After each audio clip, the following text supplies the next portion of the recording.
will be a huddles or a post-meeting huddle with the host and speakers. Next. Yeah, so this is our agenda for today. We're going to have 4 agendas. In the first 10 minutes, we're going to have introductions like I'm doing today. And then we are going to have an interactive discussions that will be led directly by Mr. Jing and Miss Nadine. And then we're going to have a closing and surveys and post-event huddles. Next. So here is the project managers of Bukit Vistas. There are Miss Bila. So Miss Bila is the undergraduate students of communication studies at Gajah Mada University. So there's one fun fact about her that I used to play piccolo trumpet in high school. Wow. Okay. And then we also have Arafani, Miss Arafani. So she is the human resource director of Bukit Vistas.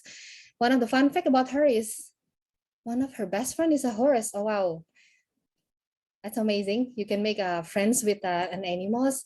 That's show how caring you are as a person. All right. Do we have Miss Arafani today in our meeting? I don't know. So here they are, the project managers of the Bukit Vista. Next. So today's events will be hosted by Bukit Vista and Faculty of Economic and Business, Universitas Gajah Mada. Universitas Gajah Mada. Okay, next.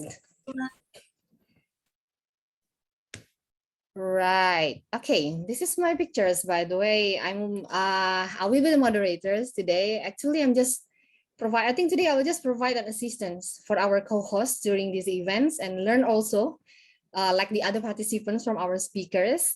Here's a fun fact about me. So I think this is a fun fact about me. So I have recited Pancasila. What is Pancasila in Indonesia? In English, yeah.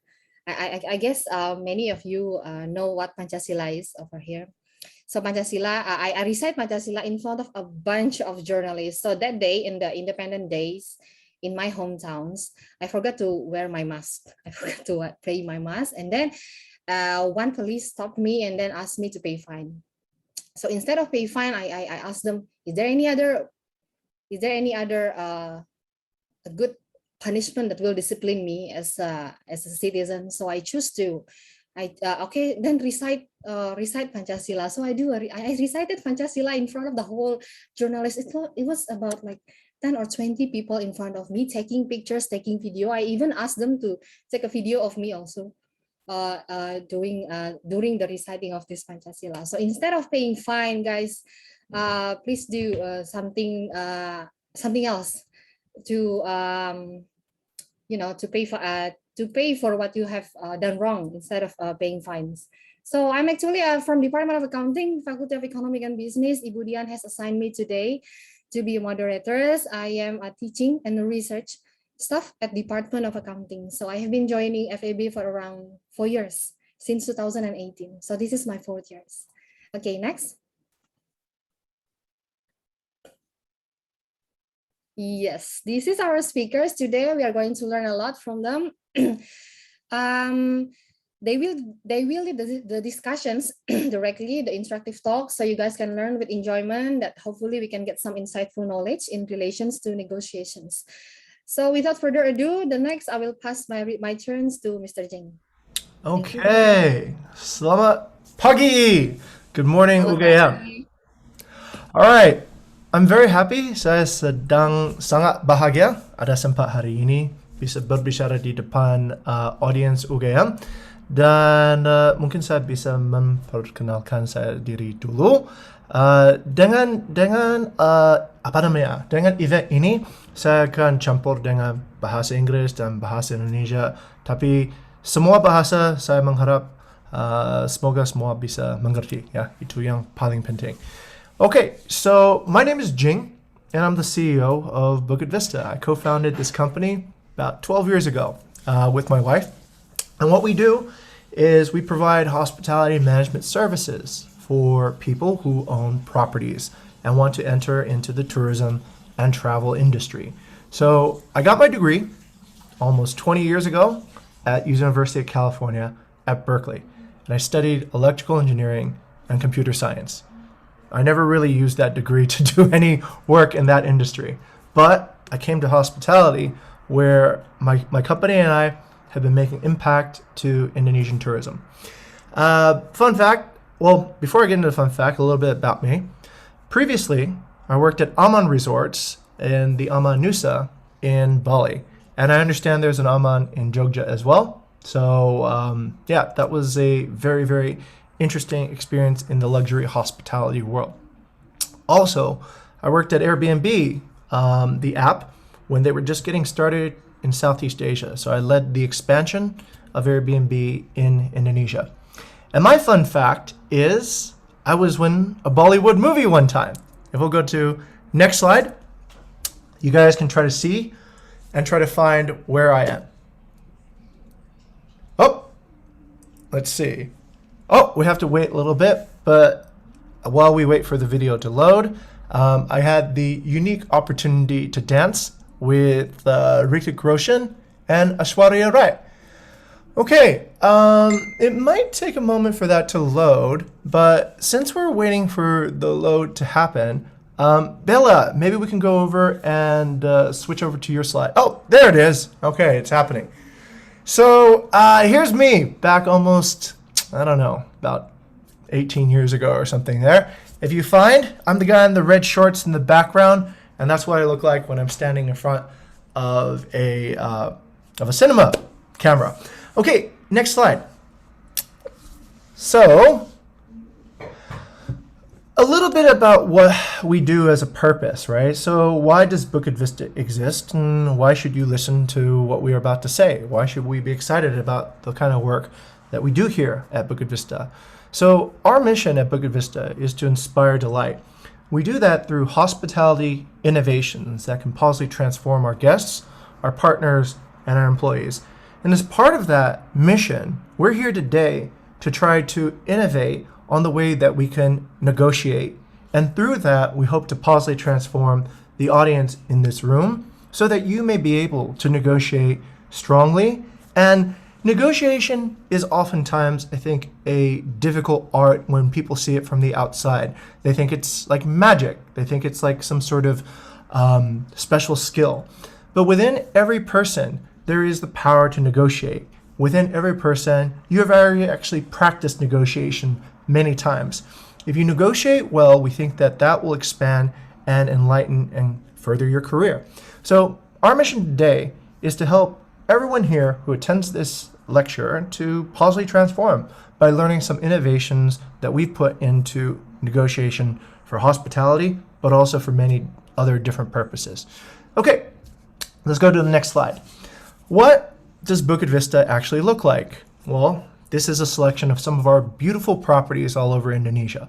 So we host over 180 unique properties that are located in beautiful locations, such as forests, by the beach, over in cities, and each of these locations is very, very suitable for a type of traveler, whether you're traveling as a couple, with your family, or just on a holiday with some friends.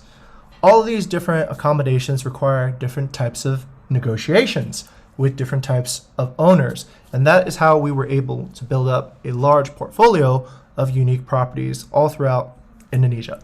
All right, let's go to the next slide. Okay, so why should we negotiate?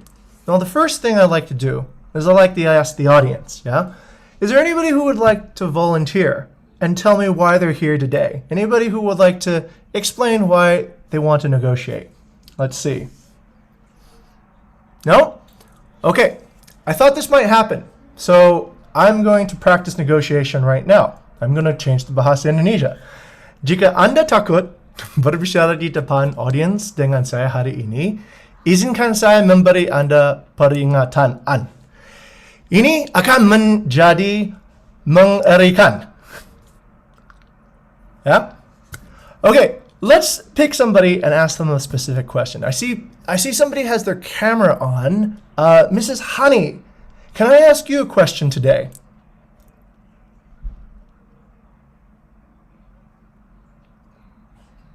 And if Mrs. Honey can unmute for me, please, I'd like to ask a few questions. Why do you want to come here and learn how to negotiate?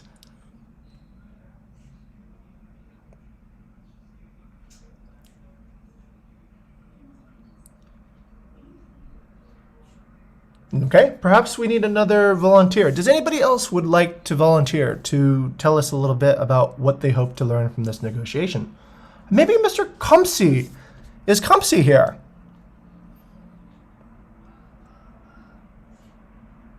Sorry, Mr. Jing. Mr. Komsi is our colleague from FEB. Oh, okay, that's fantastic. Maybe I can have a dialogue with Mr. Kumsi then. Would Mr. Kumsi be able to speak? He is the co-host of this event. Ah, okay. All right, let's see. Let me keep on looking for a volunteer because this part is pretty important. We want to actually kind of demonstrate how we actually negotiate. Maybe this person, Christina. Is Christina here?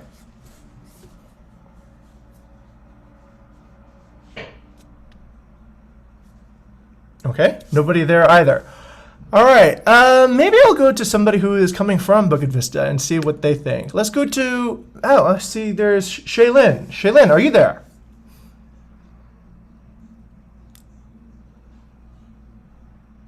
Yes, hello. Okay, fantastic. Okay, Shaylin, maybe we can ask you a few questions here, if we will, right?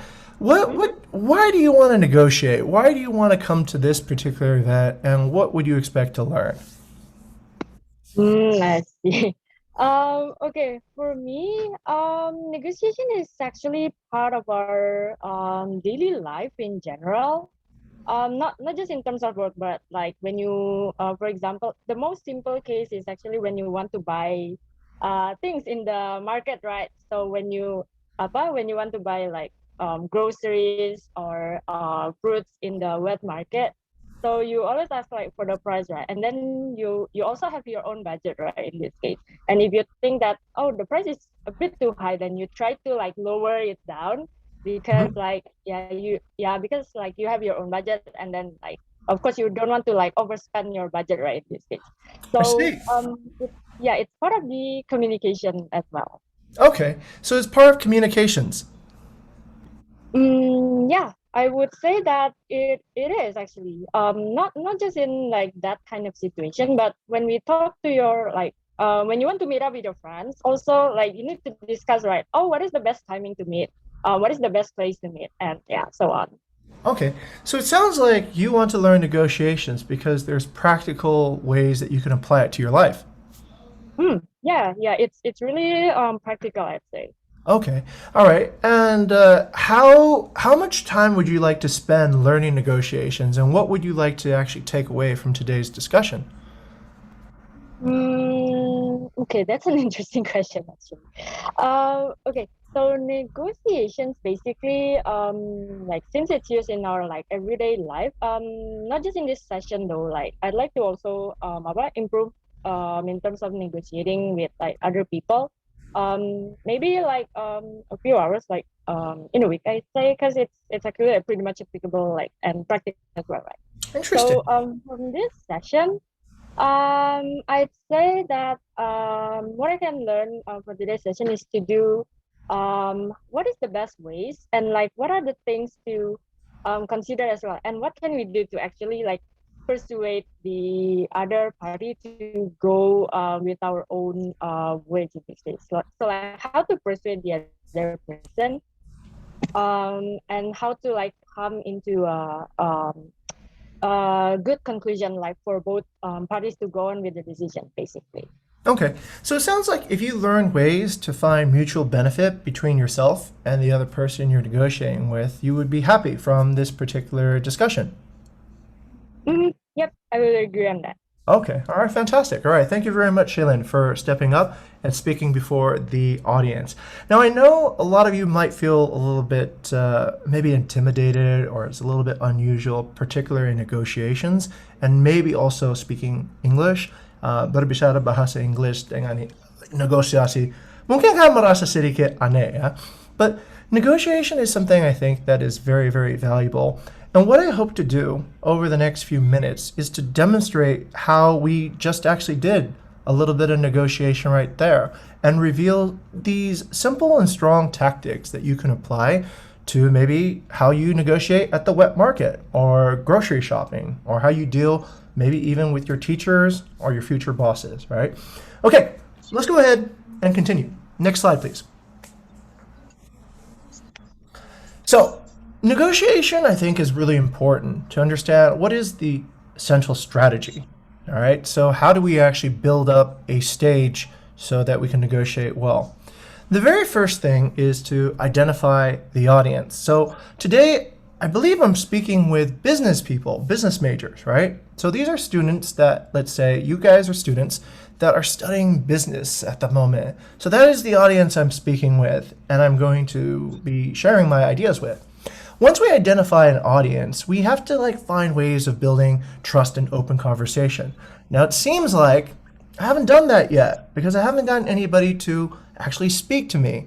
So this is the part where I hope to work on as a negotiator, right? I'm going to work on trying to build trust, trying to get more people to share, and so that people feel more comfortable speaking in whatever form they want to do. The third part, once we get somebody to speak, once we get somebody to open up, is this process of discovery. Can we actually discover what their motivations are? Can we actually discover what they really want? Can we discover how to influence and involve them in the decision-making process? Now, if you can't discover, you probably will not be very strong in your negotiation. Why? Most negotiations that I've seen, they fail because the negotiator doesn't really know what the other person wants. I mean, this happens all the time, right? You think of maybe you go to the market and the vendor tells you, saya akan kasih harga lebih murah. But maybe you're going to the market not looking for something lebih murah that day. Maybe you're looking for a specific food for a special event. Maybe it doesn't need to be lebih murah. Maybe it needs to be lebih segar, or maybe it needs to just be something else, right? Another quality that we're looking for. So when we discover, we try to understand what our counterparty values, what they are actually coming into the negotiation to get out of it. So this is very, very important, I think, and something that we can practice doing more. This is the part where successful negotiations happen, and they become very, very important. If you skip this part, your negotiation will not be, it will be based more on luck rather than specific skill. Okay, after you've discovered, the next stage is to understand how to pattern match. Do you bring anything to the negotiation that you can trade with the other person? Let's say, for example, you go to negotiate for a higher salary with your boss, or maybe you negotiate with your teacher to improve your grade. So what do you bring? What is it that you can pattern match? What is it that you have that they potentially want and that they have that you potentially want? You need to understand and inventory your set of skills, your set of ideas, your set of value that you can bring into the negotiation. And this part is where you try to connect and create that deal. The last part is very, very important. No negotiation is finished unless we ask for the business, unless we ask to close. So, for example, many times people will get together, they'll talk about something, but there will be no final decision about what the outcome should be. So we might say, okay, yeah, this is good, right? Yeah, this is good. This is good. Okay, all right. We're going to do this thing, right? Yeah, we're going to do this thing. I feel good about it. When? Who will do it? Who will sign the contract? We forget to close. So this is a mistake that we see a lot of people perform when they negotiate. They forget to actually end the deal, close the deal. And these can be done very simply. You can just simply say, so, sounds like we have a deal, and let's get started on doing this work tomorrow. Or, okay, if you're happy with this, then why don't we sign the document tomorrow, and I'll send over the copy to your office by the end of the weekend. So these are all examples of ways that we can close the deals, but also very, very important. This is the strategy of how we negotiate and how we can put negotiations into our daily lives. All right, let's go on to the next slide. Okay, accusation audit. An accusation audit is something that I attempted to do just before, right? This is what I said just earlier. This is essentially saying what's the worst case scenario that can happen. So maybe I say, hey, maybe you can turn on your camera and talk to me here on this Zoom call. The worst thing that can happen is that I publicly embarrass you. That is an accusation audit. It sort of gets the most uncomfortable thing out of the way first. A lot of people, when they think about a negotiation, they might avoid using an accusation audit. They might just go in thinking, I hope we don't have to talk about that bad thing that I think that might happen. But an accusation audit is actually sometimes the most quickest way to build trust. You can say, perhaps you don't feel like you're very good at negotiation. Perhaps you don't feel that I can teach you anything about negotiation. But if you come to this discussion and you open your camera and you talk to me, I can see that we can both improve and we can learn something from it. That is an example of something that we can do as an accusation audit. Now, let's go ahead and see if we can find any examples of an accusation audit. Let's go to the next slide. Next slide, please.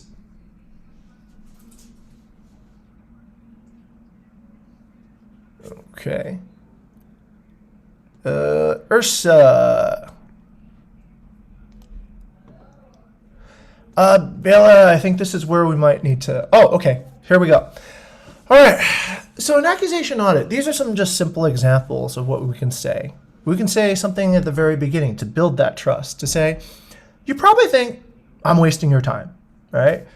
I know you might not be comfortable responding to a stranger in a public setting, or you may be thinking that it's not even useful to come to this discussion because I'm not good in negotiation. These are 3 examples of good ways to use an accusation audit. Okay, next slide.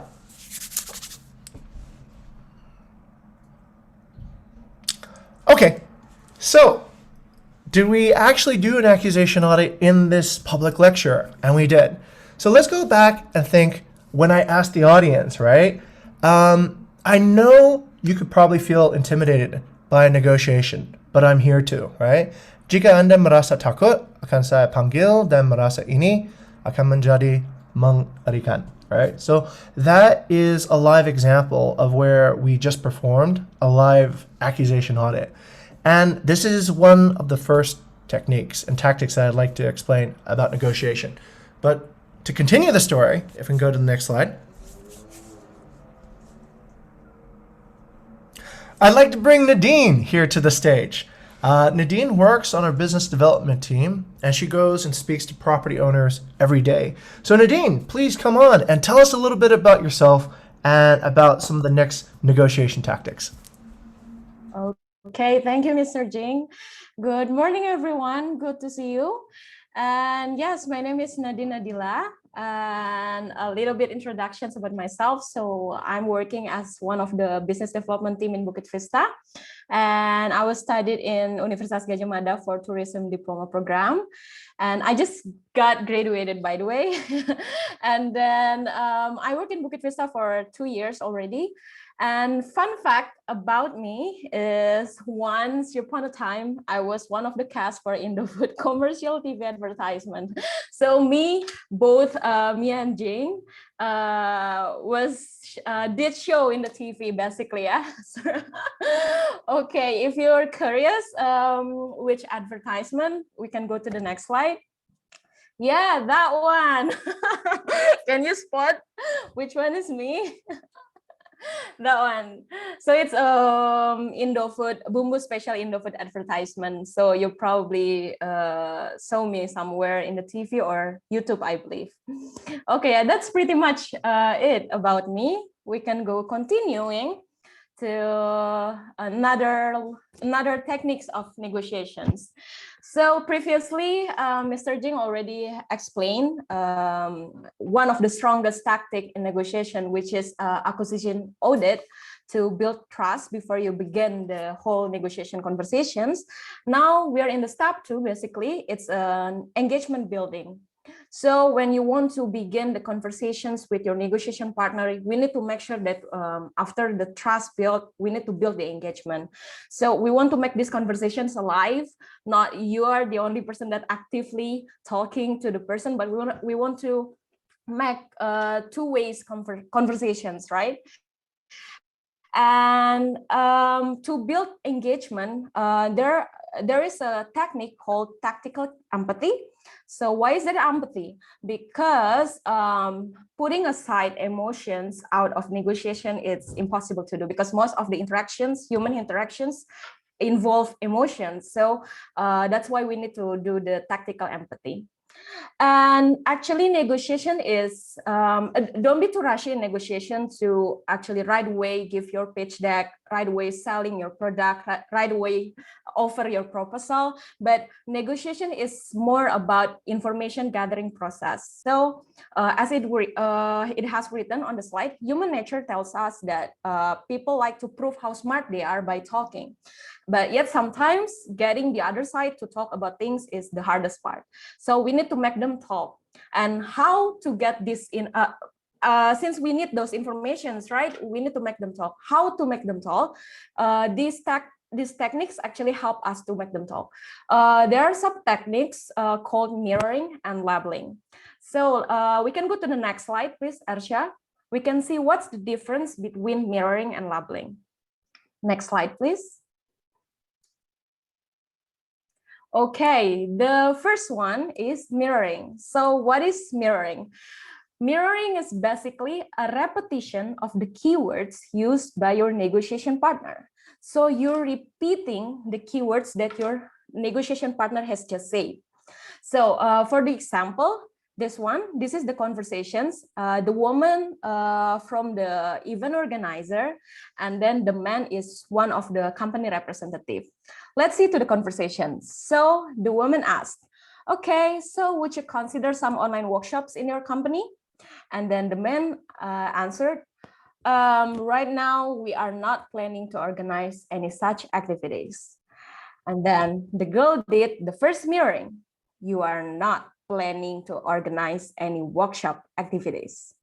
And then the man explained more about that. Yeah, we are afraid that workshop and other activities will have to wait. And then the woman did the second mirroring. The workshop and any other activities will have to wait. And the man tried to explain more about that again. Yes, the thing is we don't have any budget due to a slow productions in the company.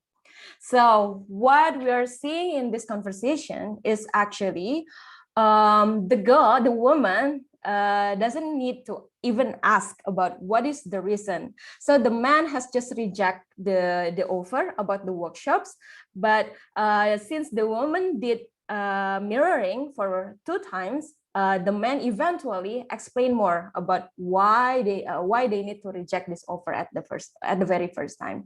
So information gathered by the woman did the mirroring by she doesn't even need to ask like terang-terangan kenapa gitu, why are you rejecting us, why do you think that you need to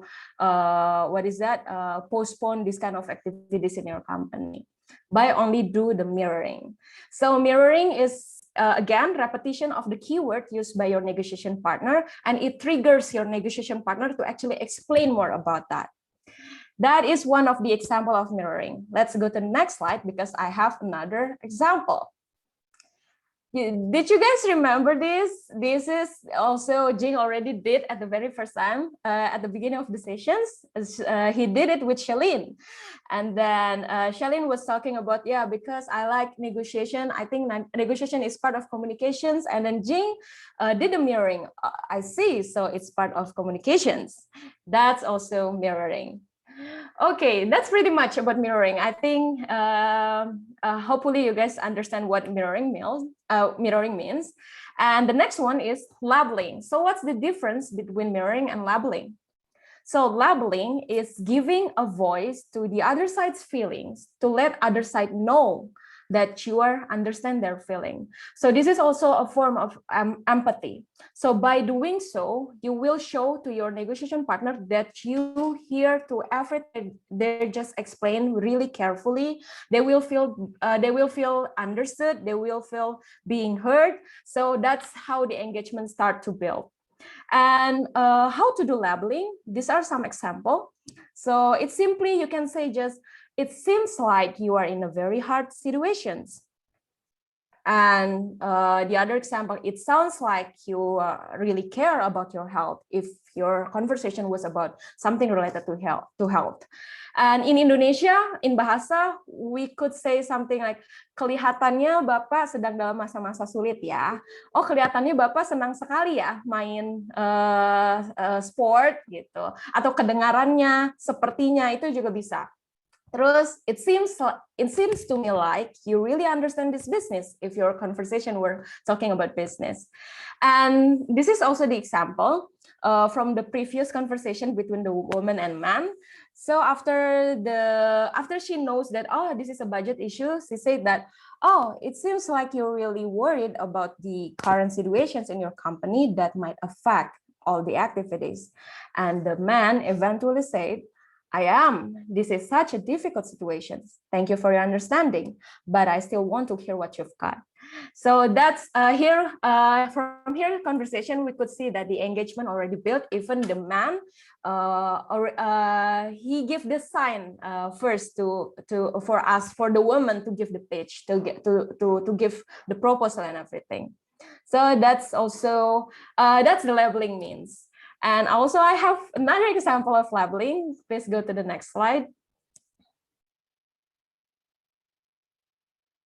Yes, Jing did this as well at the very first time, at the very beginning of the sessions with Shalene again. So Jing did some of many times, labeling many times. So sounds like you want to negotiate, you want to know negotiation since it's a practical thing that you can apply in your life. And then Shalene, I can apply it in any sector, blah, blah, blah. And it sounds like you will be happy after this session since you will learn negotiation. Yeah, absolutely. Shalene said that, if I can remember, if I'm not mistaken. Yes, that's also the example of labeling. So that's labeling and mirroring help us to build the engagement at the very beginning of the conversations, to make the onwards conversations about the things that you want to propose, the thing that you want to sell run smoothly. And we can go to the next slide. Okay, the third part is discovery. So once again, negotiation is information gathering process. So we need to know, it's not, we need to know what exactly this person needs, what exactly this person, your negotiation partner, your prospect, your client, or whatever he is, what exactly they want. So we don't want to gain these informations, you should ask the right questions. We don't want to ask questions that only could probably get a one-word answer like yes, no, okay, maybe. So it doesn't give us any information. So we need to ask calibrated questions instead. So what is calibrated questions? It's basically questions begin with what, how, and why. So the way we ask these questions will make our counterpart or negotiation partner stop and think, and will not come up with only one word answer. They will, it's questions that need elaboration as well, right? And you know, in this phase, in this negotiation, we want to make them talk and gain as much as information as you can. So example of the calibrated questions as it has written. So you can say that something like this: how can I support you to solve this problem? And they will start to explain like, okay, probably you could do this part and I will do this part and blah, blah, blah, blah.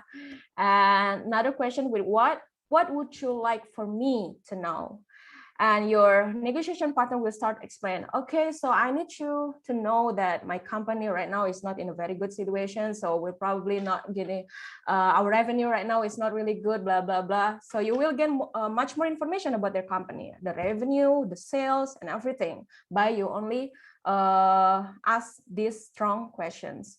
And also, what part of my proposal gives you the most concern? This is the best questions to ask if you sense any hesitations or your negotiation partner already reject you.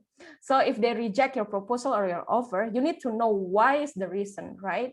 And this is the best questions to ask, or even to actually dig up the hesitation. So if your client ever say this, especially if you're in a salesperson, if your client say that, okay, this is good, okay, I'll call you back later if I think I need it, yeah, I'll call you back. They will not call you back. So that is the hesitations. They're not interested. So you can just right away tell the person, you can do the label first, like sounds like you're hesitate. And generally all of my clients, if they don't give us like an exact time when they would like to go back, they didn't show up. So what part of my proposal gives you the most concern? So you need to know the reason, so you probably can offer another solutions, another offer, another alternative solution. So we need to know that reasons. Again, this is discovery stage. And then the last thing that you could also ask is, why do you think that this solution is fair for you?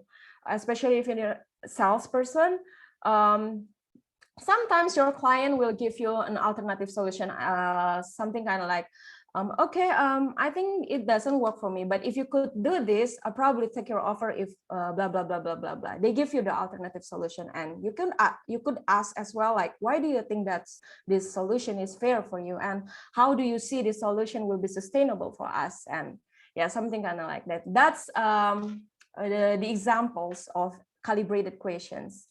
And I think I have another one example of calibrated questions. Please go to the next slide. Okay, if you guys remember, Jing also asked this question to Shalene: how much time would you like to spend in negotiation, and apply this to your life? This is the answer of this question need of pretty much more elaboration, basically. So Shalene will not go only yes, no, maybe, but some comprehensive answer as well. So this is actually pretty useful in any sector in your life, not only in negotiations, but also interviewing people. Calibrated question is also useful, as well as if you're working as a psychologist, you really want to know what is this person feeling. So calibrated questions is a strong tactic to do, actually. Okay, next slide. I think this is the most interesting one. All right. I pass it back to Mr. Jing. Okay, so what we're going to do right now for a few moments, I see that there's some questions on Slido. Thank you very much for everybody who is writing Slido. It sounds like you guys are curious to learn more, and I encourage more people to put down their questions.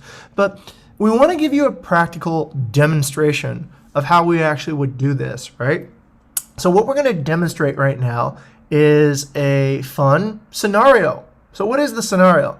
Nadine is going to be my professor, and I'm going to be her student. Nadine has given me a C on my paper, and I'm going to talk to Nadine as a student about changing my particular grade, right? What I want you guys to notice is the practice that we're applying these tactics, and I'll be writing also in the chat box to kind of remind everybody what particular tactic I'm using, and see if you can identify it yourself, right? So that you can start practicing and feeling more comfortable putting this in your day-to-day conversation, perhaps even to Ibu Dian. Okay, all right, let's go ahead and begin. So I am a student who's just received a C, and I approached Nadine. I say, Professor Nadine, do you have a few moments to talk about my writing paper here? Hey, good morning, Jing. You look so rushy. I You do, look like you're in a rush.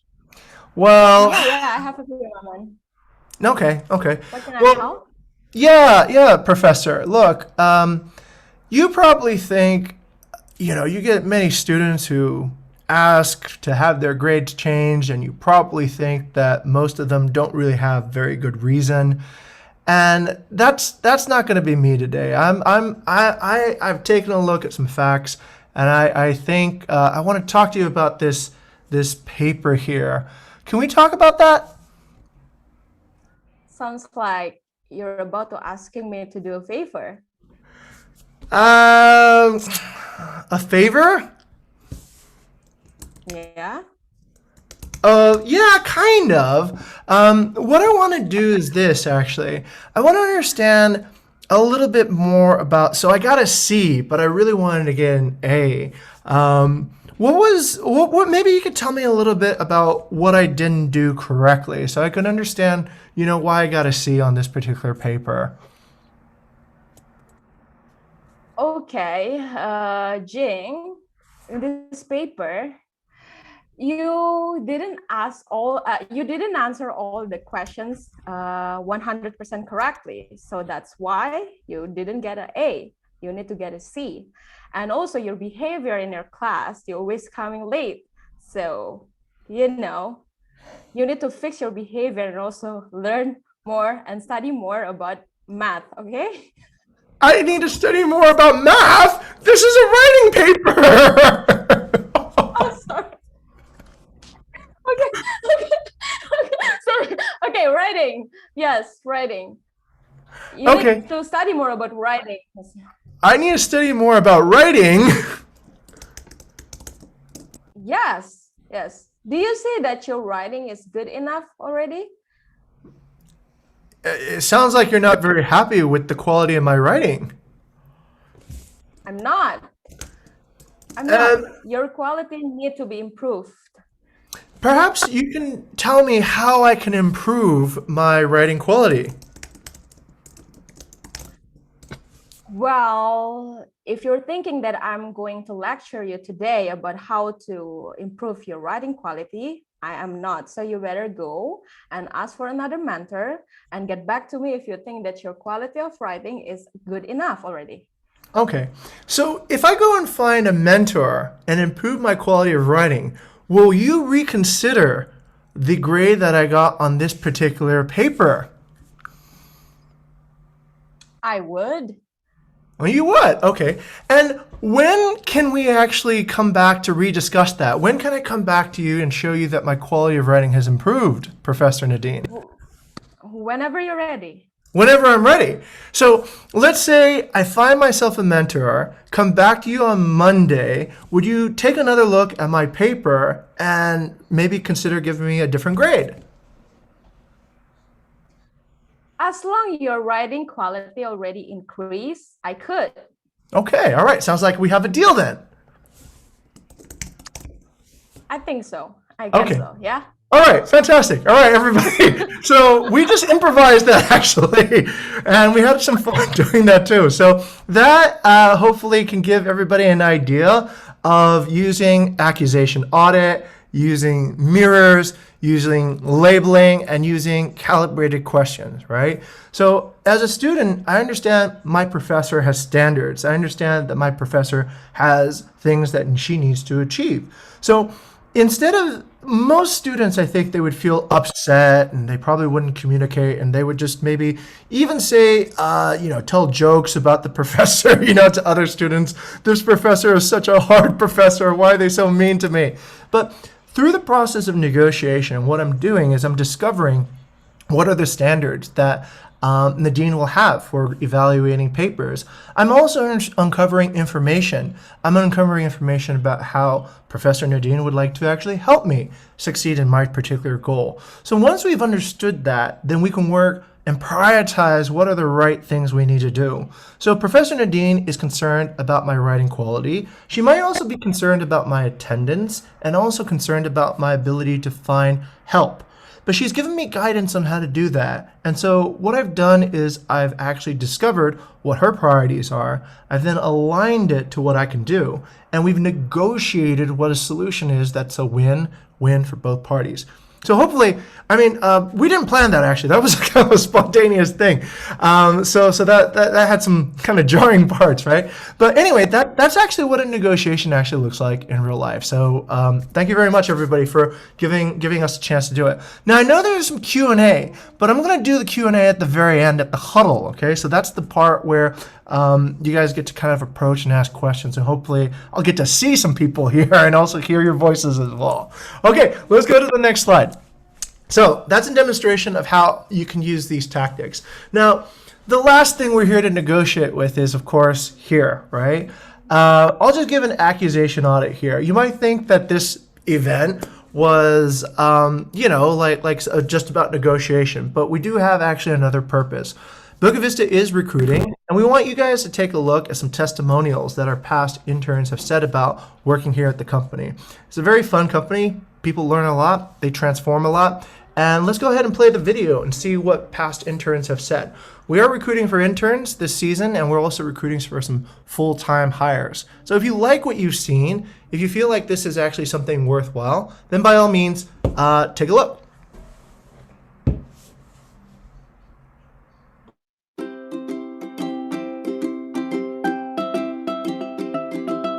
Hi, my name is Aika. I was a digital marketing intern in Bukit Vista. So my internship has given me the opportunity to learn more about marketing fields than I'm able to learn in the classrooms. And actually, when I started, I had no backgrounds or like the direct experience related to digital marketing. But in the meantime, I was there. I learned a lot about search engine optimizations and then social media optimizations, content writing, and the good things. I had the opportunity to apply it to real situations. So yes, it was a worldwide experience since each day I learned something both from my success as well as my failure. Hello, so I'm Jenna. I was previously a HR intern here for 3 months in BB, and I would like to say that I really enjoyed my time here in BB because I learned a lot, and it has a very nice culture. It's a very nurturing environment, and I would definitely encourage you guys to give it a shot. Don't let other things hinder you from joining, because actually the amount of things you learn here is a lot, and the work given to you is like real work.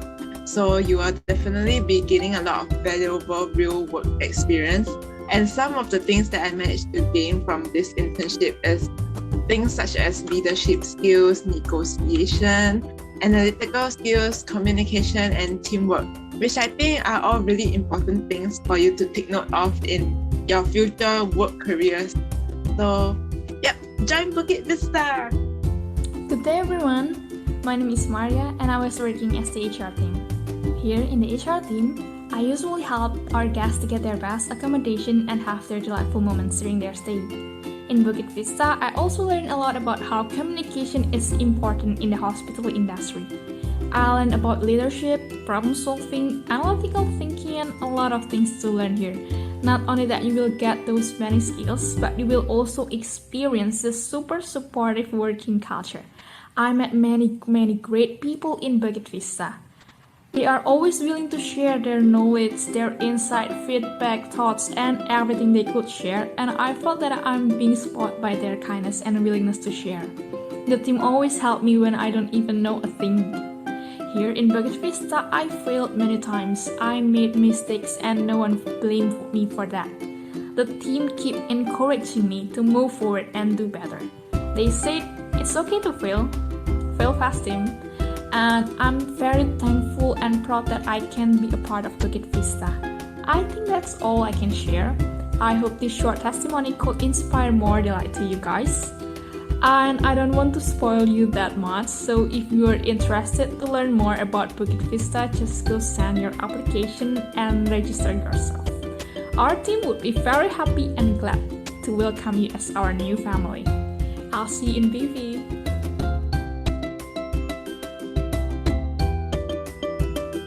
Okay, fantastic. Thank you very much. Let's go to the next slide, please, Ursa. And just a few heads up. So this is the part where we want to get some feedback. I want to hear the voices of everybody who attended this e-talk. So Mila will go ahead and drop the link in the chat box. So if you can just take 1 minute, I'm going to negotiate for 1 minute of your time and fill out this survey. the whole team at Bukit Vista would be very, very happy. You can give me a 1-star or a 5-star review, depending upon if I actually make impact and positive impact on your life. Yeah. Hopefully more 5 stars than 1 stars, right? It wouldn't kill me if you gave me some bad review. We want transparency. Okay, so please fill this out. This gives us a way to improve if we did terrible today, and we're never invited back. Okay, all right, let's keep on going. Next slide, please.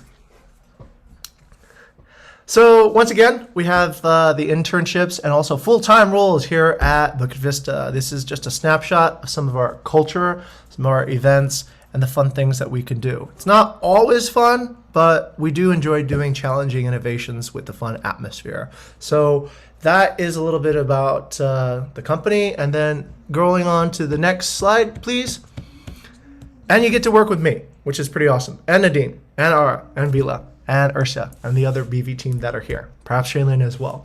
So these are a few roles that we're looking to hire for. We're looking to hire some business development, full-time and also intern, accounting, human resources, digital marketing, full-time for specialists, also part-time for intern, field marketing manager, a person to go out and negotiate every day with real people. So those are some of the roles we're looking for. Next slide, please.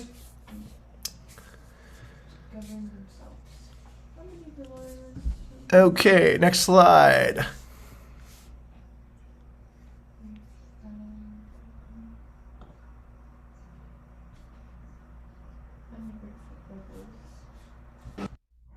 Okay, if you really enjoyed this industry talk, we have an Instagram account, BVE Talk. Check it out, subscribe, and you'll know about the next time there is an exciting Bukit Vista event here in the world. Okay, next slide.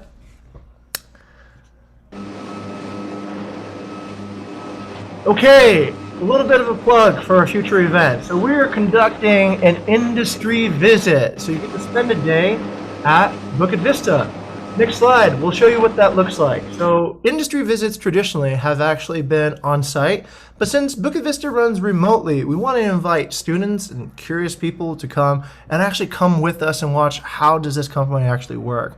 So we survived the pandemic as a remote hospitality company based in Bali, and we have a lot of things we want to demonstrate and share with people. We want to show you how we do remote work, how we do work from home, how we do our persuasion negotiation, how we actually build events just like the one that you're attending right now. So we're going to show you all the cool things that happens and pay attention to this event.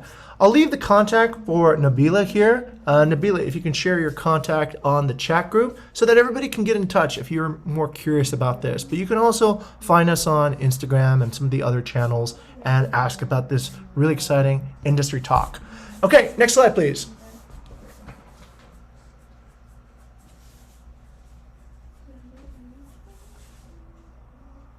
Okay, I'm going to pass it back to Icha for the conclusion. And don't leave because we're going to do a huddle where we're going to answer some of the questions that you've asked during this event. Okay?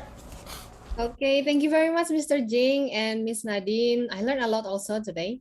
So this event actually reminds me of myself that I'm a very straightforward person. So either yes or no, and I'm very weak at persuading sometimes, even more negotiations. So if things are not for me, then I'll just leave it. But sometimes in a situation where I need to get there, I need to get that, and I will end up forcing myself to persuade, which mostly end up as not a very enjoyable moment for me. But today I learned that this is a special skill and I should learn about it. So that was about gathering information as much as we can, so we can persuade others. And that's something that we have to sharpen. So everyone can learn about this. By the way, thank you for coming, for all participants and sharing, and also for the speakers, sharing your valuable knowledge with us, Mr. Jing and Miss Nadine. And that was a very inspiring and insightful talks. Thank you for having us also as a co-host. So before I end this session, I would like to announce again that there will be 5 to 10 minutes huddles. So there, for those of you who wants to stay and discuss with Mr. Jing and Miss Nadine, they will be available. So with that, I will end today's event, Industry Talk X FEB UGM. Goodbye and have a nice day. All right. Have a good day, everyone. And if you want, please stay around for the huddle where we get to answer some questions. Okay, Nadine. What? No. Okay. Oh, there you are. Okay. All right. Nadine, how did you feel? Oh, that was excited. That was exciting and so fun. Okay. Yeah. All right. Fantastic. That's good. Let's do this then. So let's go into the huddle, and let me give everybody who's still remaining an opportunity. Right. So what is the huddle?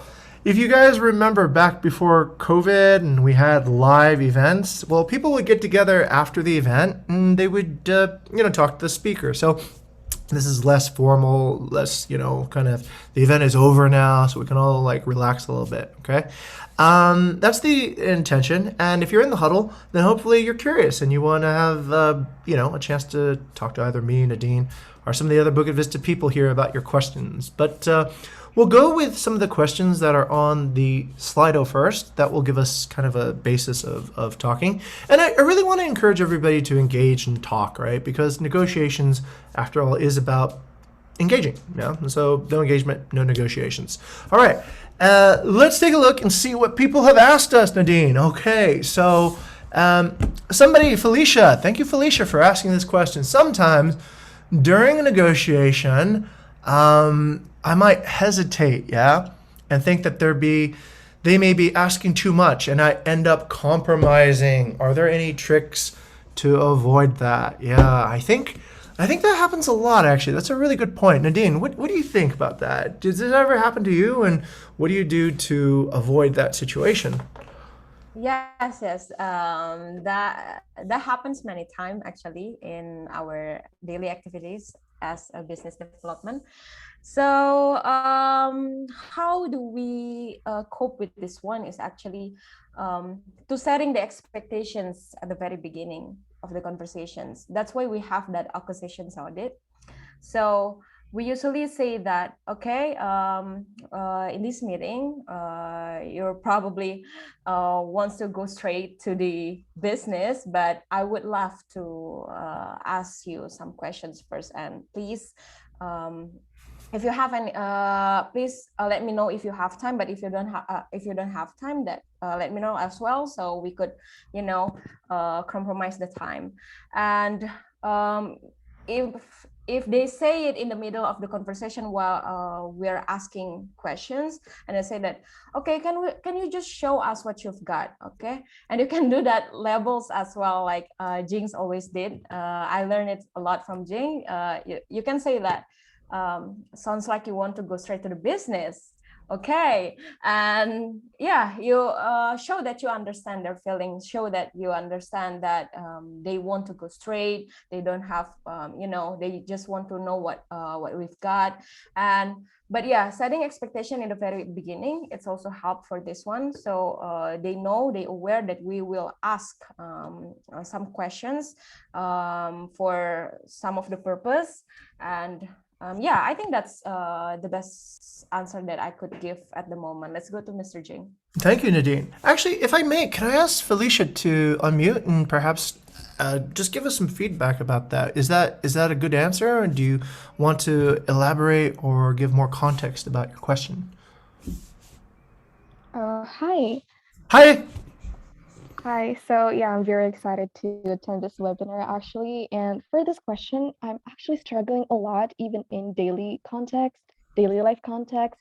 Just maybe it's as simple as buying fruits. I'm that bad at negotiating. So I don't know, but in Indonesian culture, I feel like a lot of people have this mentality that they are in Indonesian gak enakan, so they're reluctant to point out what they want and then end up compromising, like they want to buy fruits, but then they feel like I don't think this is great quality, but I feel like it's not good to interrupt with a seller or something like that. So we end up like, okay, ya emang udah begini, so okay, I'll just go home and accept what I get, something like that. It sounds like that you're compromising some of your own objectives and not giving any weight. Basically. I think the thing to understand, Felicia, in any negotiation, right, is that it's a trade at the end of the day. If I go to you and I say, here, Felicia, I'm going to give you this phone, and in return, you just need to give me an apple, right? Or the opposite, right? Like I'm asking you for a phone and I'm giving you back like an apple. You have the control over whether or not you want to make that trade at the end of the day. So I think that's the first thing to understand, that in a negotiation, each side has power, right? Because you want to do a deal, you want to exchange something.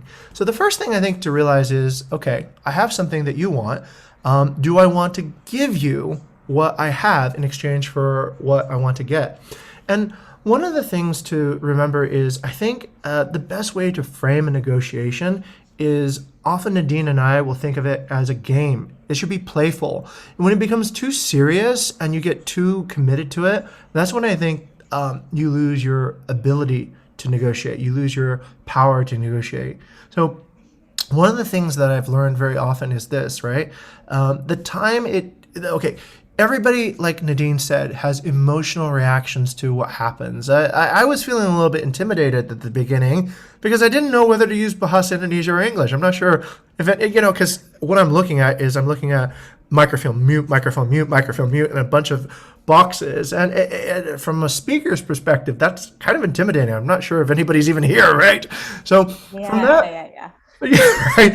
So if I talk to people live, I can read the room, I can see that. But here's the thing you want to keep in mind, Felicia. So what happens is this: you can decide how you feel things, right? You might feel tidak enakan, you might feel a little bit like not great about a particular thing, but you control that because you decide what you want to do about it. So I think also negotiation and maybe as just a indication of maturity, you're going to feel a certain thing, and then you have a choice of what to do afterwards, right? You can feel sedikit malu, but that doesn't need to change your behavior. You can still then, I feel malu, but I'm still going to ask, right? I'm still going to go and close the deal. And as soon as you, I think, have that control over your own feelings, right? And you have a goal, you know that I am not going to pay this fruit vendor more than 5,000 rupiah for a kilo of tomatoes, right? Once you have that particular goal, then I think it will enable you to win more of your negotiations. So that part we didn't really talk about today, but if you want to learn more about it, hang out with us more. We'll go into that. That's emotional balance and control is a lot of what makes negotiation really interesting. Just earlier you mentioned also, I think what I heard was maybe the Indonesian culture, right? There's a lot of things where we feel a bit awkward and a bit every culture has that.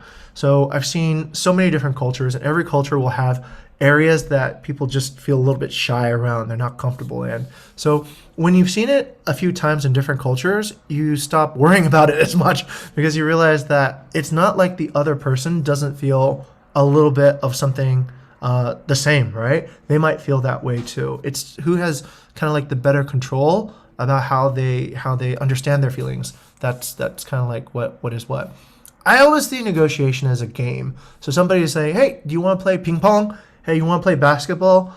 You don't worry about that. Like, oh man, like maybe I'm going to be terrible at it and I'm malu, right? It's just, okay, if I play, I win, it's fine, but I enjoy the game. And I think long-term wise, if you want to have a career in business and you want to negotiate every day, just think of it as like a game. Some games you win, some you lose, but the most important thing is you enjoy the process. And if you enjoy the process, you will generally become very good at negotiation. Okay? All right. How's that answer, Felicia? Does that answer your question? Yeah, I think what really sticks to me is it's important to acknowledge that we both have power. Yes. So yeah, we deserve to ask what we want and reach an agreement that satisfies both of us. Yes. So thank you very much for that advice. Absolutely. Absolutely. Remember, if you're in a negotiation, yes, both sides have something that the other side wants. So never, if you don't like the deal, then walk away, right? You don't have to agree to bad deals. I think that's a good defense. All right. Let's take a look at the next question. What should we do if our negotiating partner is someone passive and uncooperative? And yeah, let's go to Nadine. Nadine, what do you think about this one? Okay. Yes, it happened to me at many times as well when our negotiation partner is kind of like uncooperative and also passive. But actually, especially if you're a salesperson, again, the things that we would like to explain, we would like to offer, they have value in it. So if you think your negotiation partner isn't cooperative enough and it's passive and looks like not really interested to discuss with us at that time, you could say it. You could say that with label, like, seems like this is not a good time for you to discuss about this.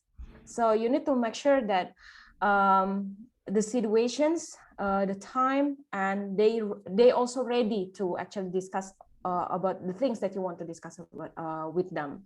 So you can actually it's okay to do that. I also noticed this is sometimes I did it few days ago, and our intern was shocked. I said it to one our prospect, and our intern was shocked, like, why did you do that? I mean, it's okay to do that. You don't want your proposal, everything that valuable that you will talk about, it will be like floating away. They will not hear it, and they're not interested. You don't want that happen. So I know that I'm offering help, I'm offering my service, and I want and it's valuable. So I need to make sure that my partners, my negotiation partners, listen carefully.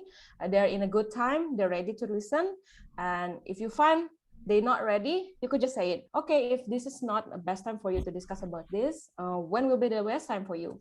And yeah, you could do that. Very good. I absolutely agree with where Nadine is on the tactical, right? So when you encounter a negotiation partner, I felt that way actually a little bit at the very beginning, right? I was trying to get some of the audience to come and speak, and I wasn't sure, right, if people were going to say anything. So in that particular case, we just have to label the situation. Looks like nobody's going to volunteer today, right?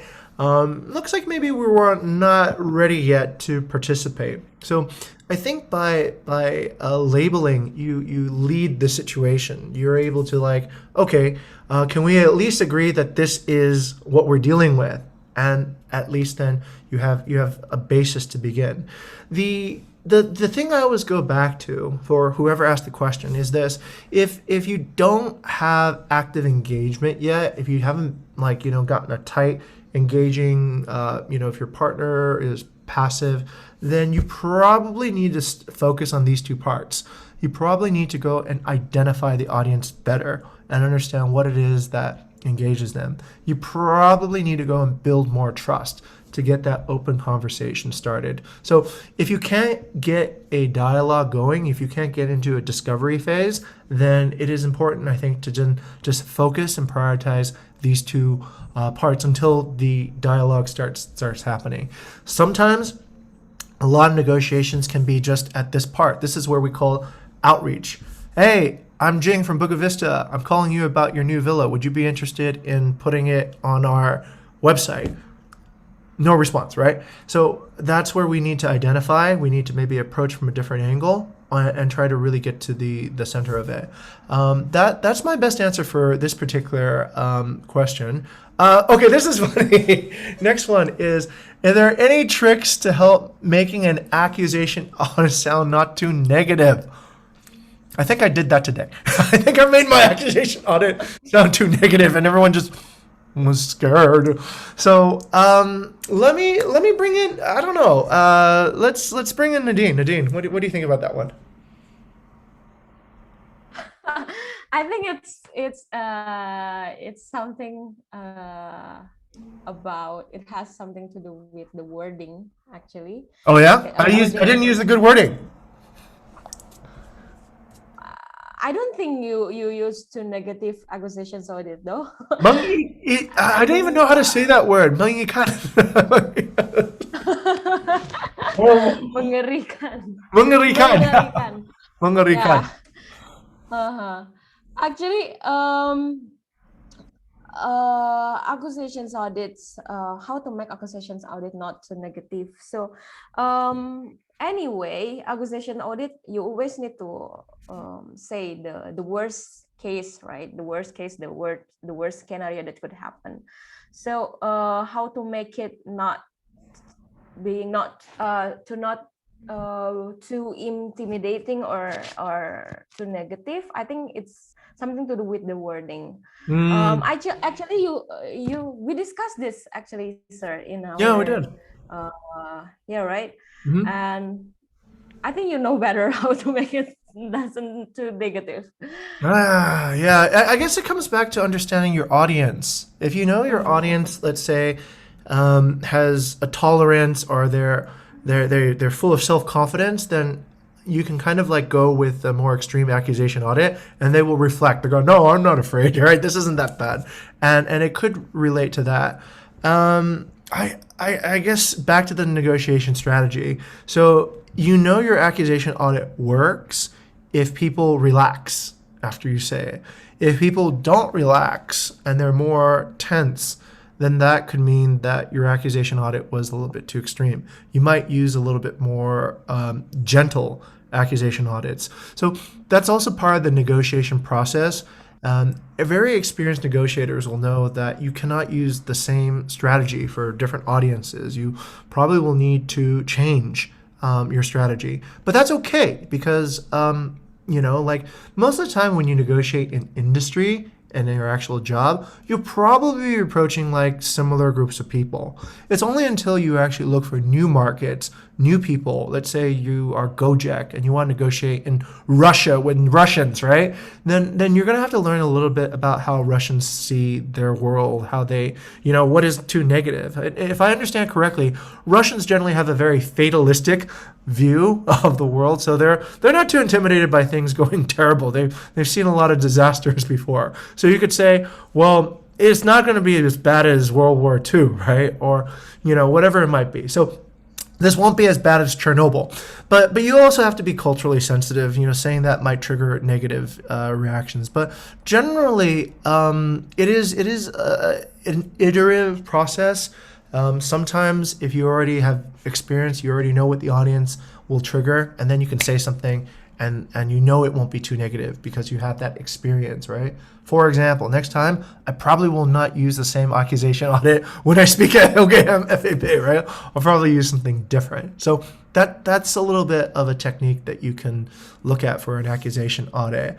There was one more here that I thought is pretty... Ibu Dian said, do negotiation techniques also apply in written communication, considering currently we do communicate more in written communication? Let's go to Nadine. What do you think about that? Does this work for WhatsApp? Does this work for email? Yes, some of the techniques could be applicable in written conversations, but except mirroring is pretty much it's quite difficult to be applied in a written conversations. So mirroring is something like could be even work better if you could apply it in live conversations, like after your negotiation partner say some things and you mirror it, and it's could work better in live conversation. But in written, labels and then also calibrated questions, it's applicable in any channels basically. And accusation audit too, right? Acquisition audit, yeah. Oh, okay. Ibu Dian, let's invite you to unmute. Does this answer your question well, or would you like to also engage us with more feedback or context about this particular type of situation? Yeah, thank you very much, Nadine, for your answer. I think it's right, but it's very hard to do in a written conversation, yeah. But maybe in other techniques it's more applicable. But I think we have to know very well our partner, because when we do like labeling but we don't know exactly how we don't know the partner, it could be make a miscommunication with them. That's of course possible. Dion. So miscommunication is actually, the solution to miscommunication is negotiation in many cases. What we are trying to do is we're trying to be polite, we're trying to be respectful, and we're trying to actually figure out how to communicate with somebody. So we're trying to discover and this is actually a very good point, Ibu Dian. So labeling, you have to be careful how you put it, right? So if I don't label, if I just say, let's say for example, Nadine tells me something, and I say, Nadine, that's intimidation, all right? That's not what I like to hear. Is different than that sounds like intimidation. That looks like something that I don't want to hear. So I think the label has to be it has to be a little bit flexible, right? You're testing to see, does this person agree?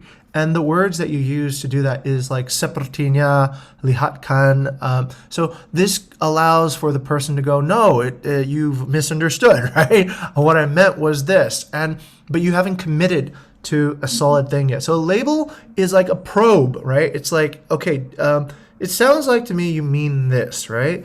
It looks like what you're trying to say is this. And so they can either say yes, and you have essentially now a tighter connection, or they go, no, I think maybe, we haven't got it. And you can label that. Oh, sounds like I misunderstood you, right? So you can even label the situation that is incorrect with another label, and they go, yeah, you know it, right? So that is always there. So I think we just have to have a bit of courage sometimes to try and understand, right? And we get closer and closer and closer. And when you cross that boundary and everyone understands, that's when you have a really solid connection, and there's fewer misunderstandings, and that's the way I would see it. Okay, thank you for that question, Vudian.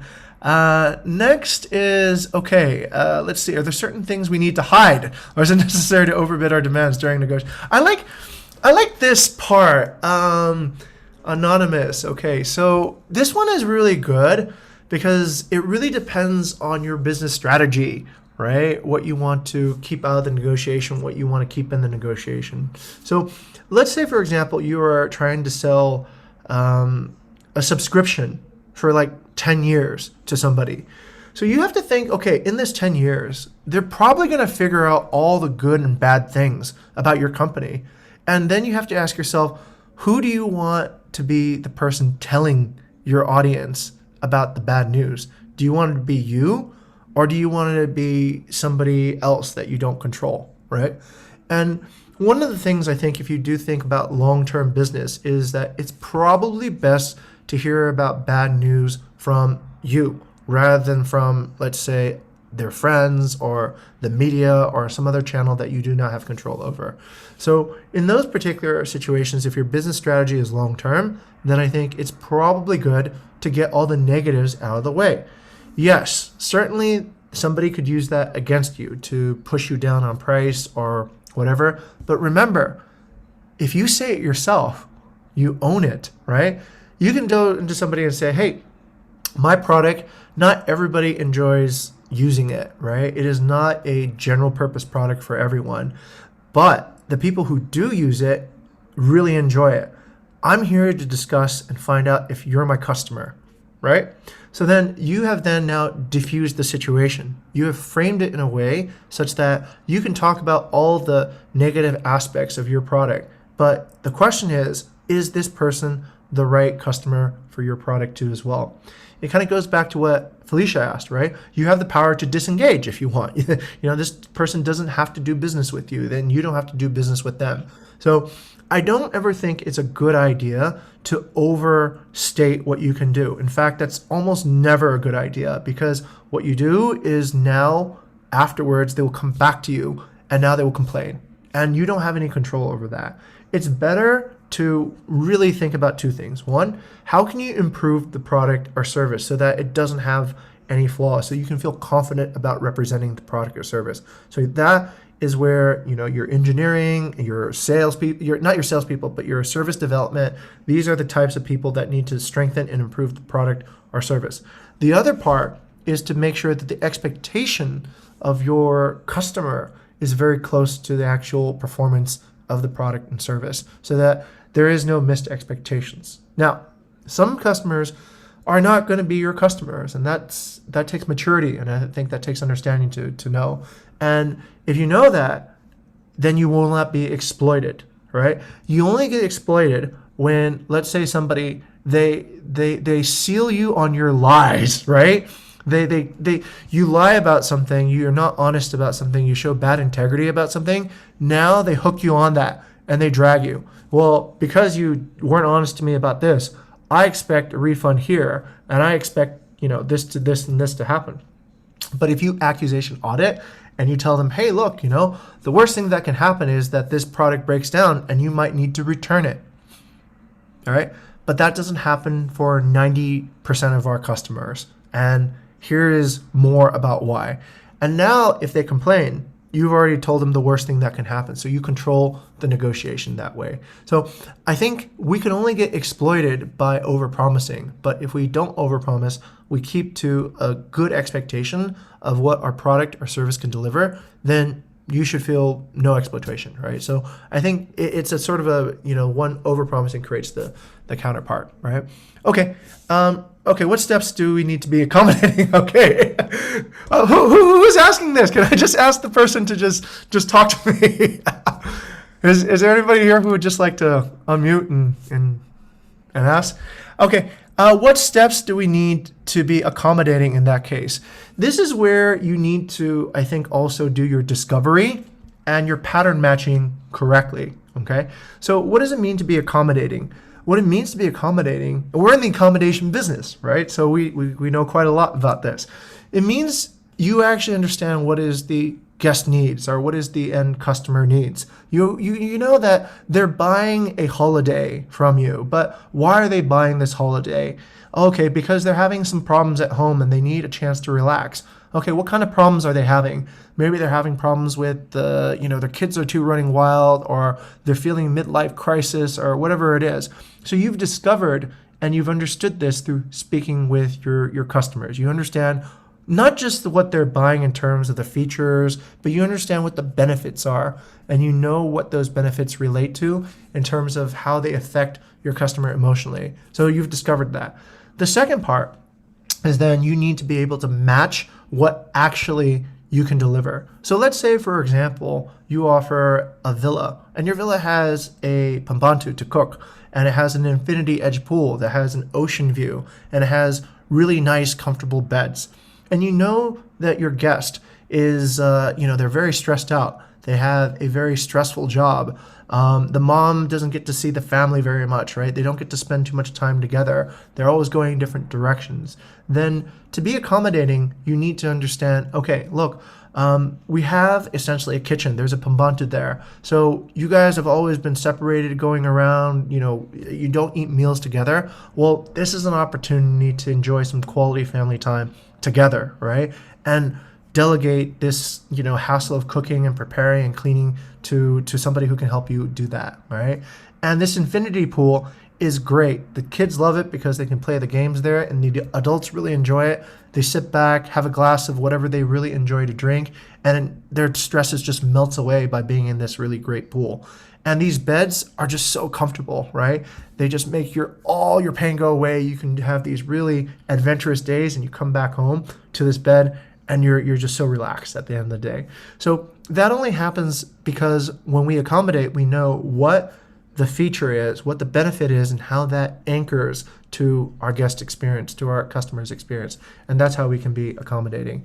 If they want more, then we need to ask ourselves, do we actually have the ability to provide more, right? So if the guest starts asking, well, I want helicopter service, and I want champagne service on demand, and I want you to, then this is where you also have to have the courage to say no, right?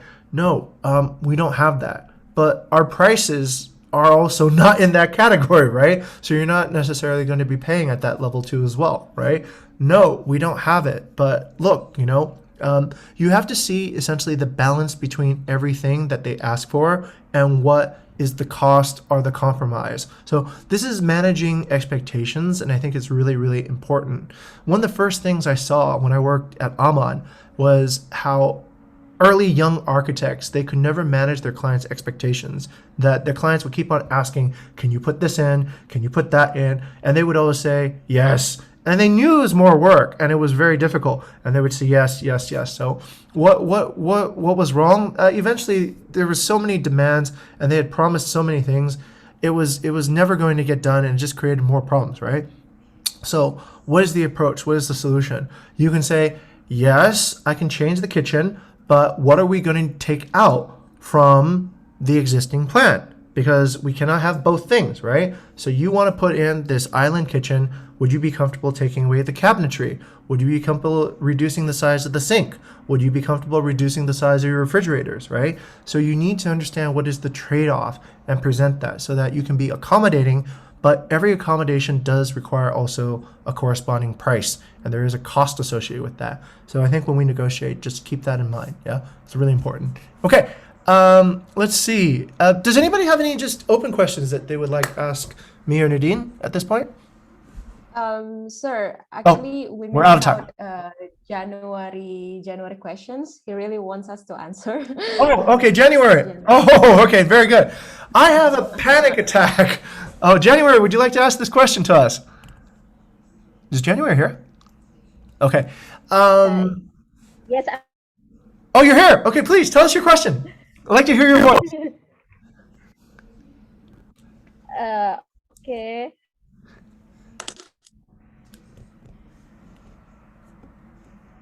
Because yes, I want to make equal negotiation without feeling guilty. What should I do? Okay. Let's go to Nadine. Nadine, what do you think? What do you think January should do? Okay. It's fine, January. I mean, I found these cases mostly with our new interns, basically in business development.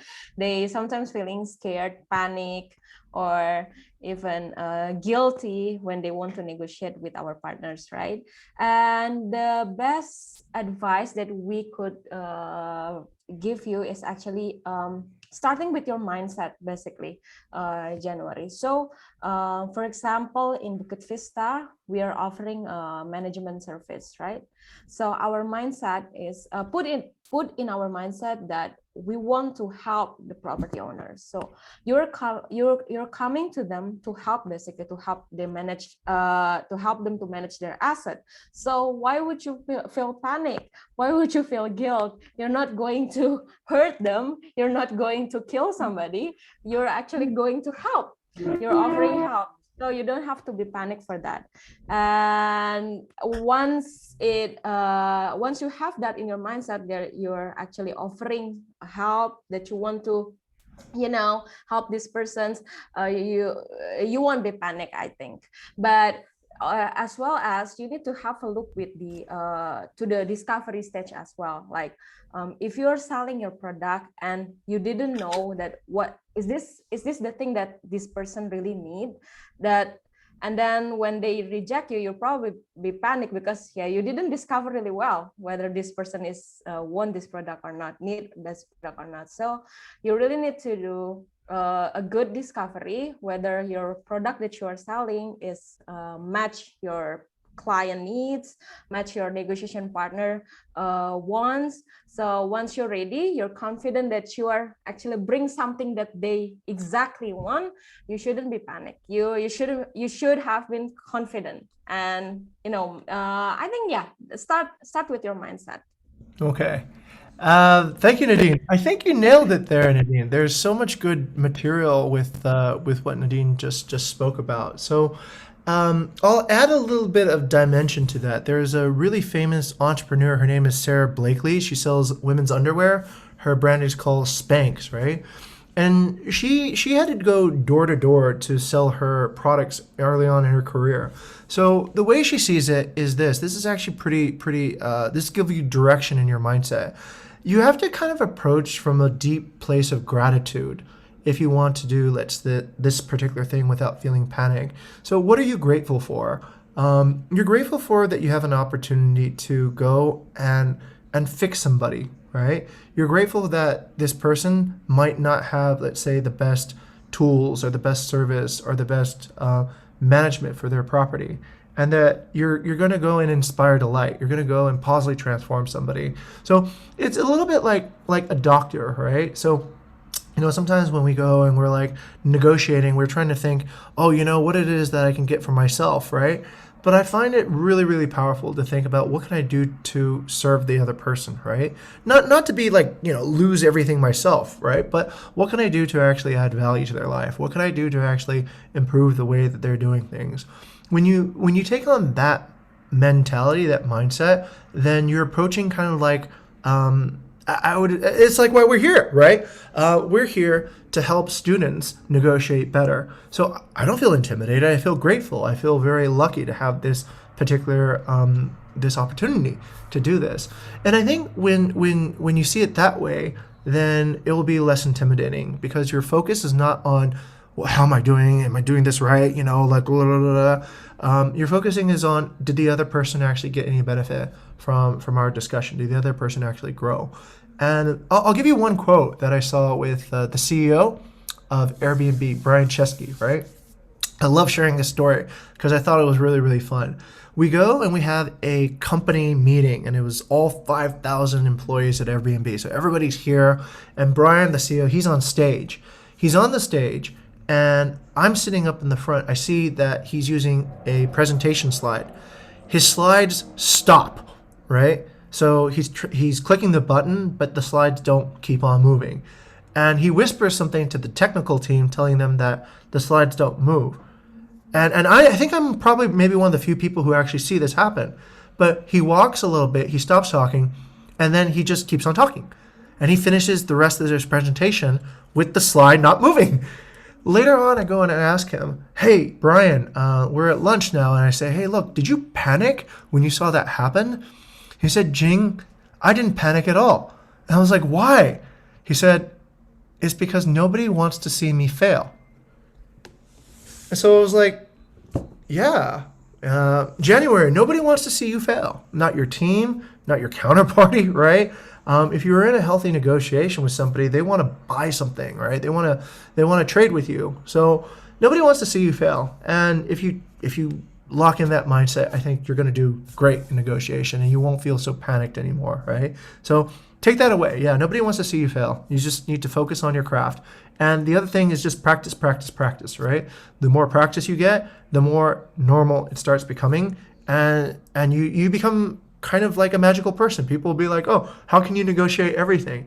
And it's because you just you negotiate. That's just how you approach life. Yeah. Okay, great. Let's see. Does anybody else have any other? We'll go 2 more minutes, and then we'll probably have to let everybody go back to class. But I'm happy you guys are still here. This must mean that we are doing something good, right? So that part is fun. Does anybody have any questions they would like to ask me or Nadine at this point? No. Maybe I'll just call them random name. Marata? Marata, I see that you're engaging. You're sending in some signals. Is there anything that you would like to ask us? Oh, I think it's really for me to get the insightful from the beginning. So I didn't have any question more. Thank you. Okay, fantastic. Very good. Okay, let's see. Let's see if there's any last questions that we want to get to. Let's go with this one last. This one's fairly technical and it's pretty simple to answer. How do you know whether the things you have in your inventory is matched with the need of the party? This is where you need to connect things, right? One, you need to know your product and service. You need to know everything about it. Don't be the type of person who's trying to persuade and negotiate and you don't know what you have. You're not going to be very good. So sometimes the best way is just to be your own customer, experience it, use it, take it around with you, really, really understand what the experience of using that product or service is. Once you experience it, then what you're going to distill down into is 2 things. You're going to distill it into features, which is what does the product have? I'll give you an example. I just bought this today, right? So this is like a little gimbal thing, right? It allows me to go around and make little movies, right, for my vlogging. So what kind of features does it have? Well, it's made out of plastic, so it's light. Oh no, well, actually it's made out of plastic. That's a feature. It has 3 motors. You know, it's this shape. It has this button, this button, this button, and it works together with an app on my phone. Those are the features. Okay, what's the benefit? The benefit is because it's made out of plastic, it is really light. And because it has this little hinge right here that you can see, I can fold it, right? I can fold it and break it and send it back. Okay, I can fold it, and so it takes up less space, so it's easier to carry around.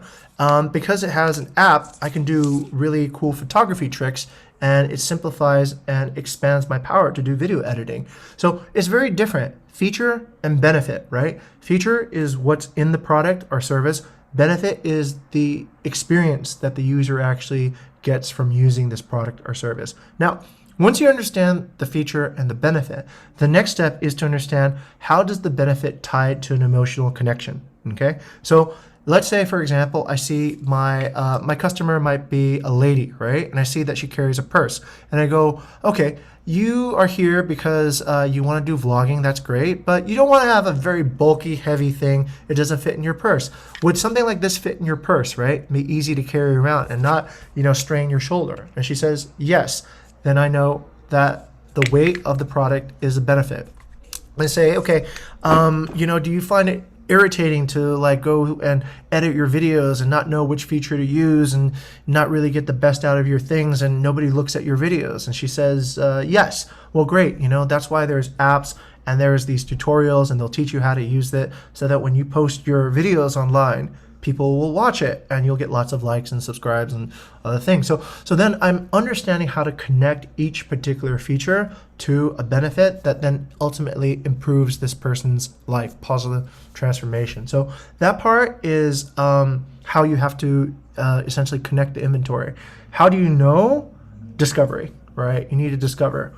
Person walks in, what are you going to use this product for? Who will you use this product with? How long do you want to use this? When do you want to use it, right?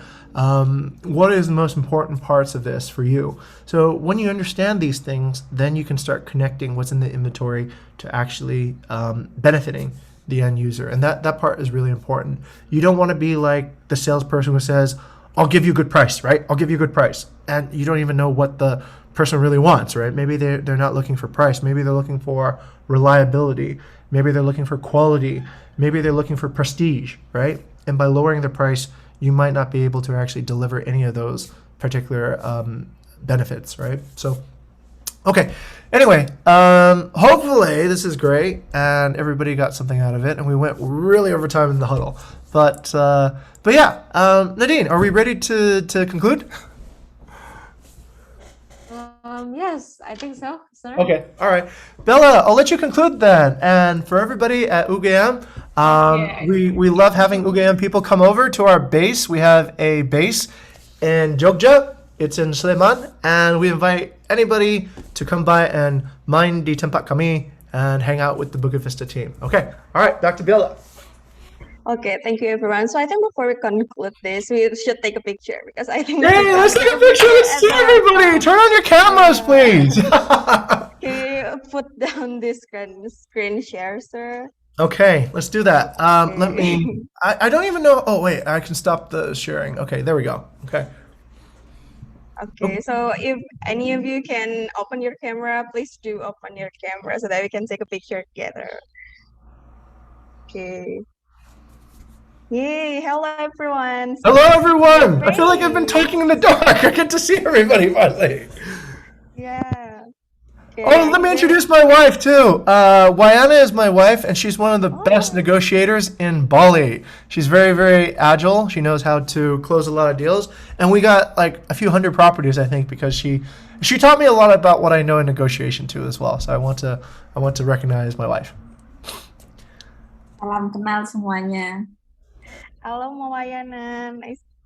Nice to see you here. Yeah. Okay, so I think we're going to take a picture now. Okay, I'll take a picture for us. I'll count it. 1, 2, 3. Smile. Again. 1, 2, 3. Cheers. Okay, last one. Smile. Okay, thank you everyone for coming and for the question, for participation. It was such a great discussion with you guys, and see you guys. All right. See everybody. Go out and inspire delight and positively transform people's lives. See ya. Have a good weekend. Okay, thank you everyone.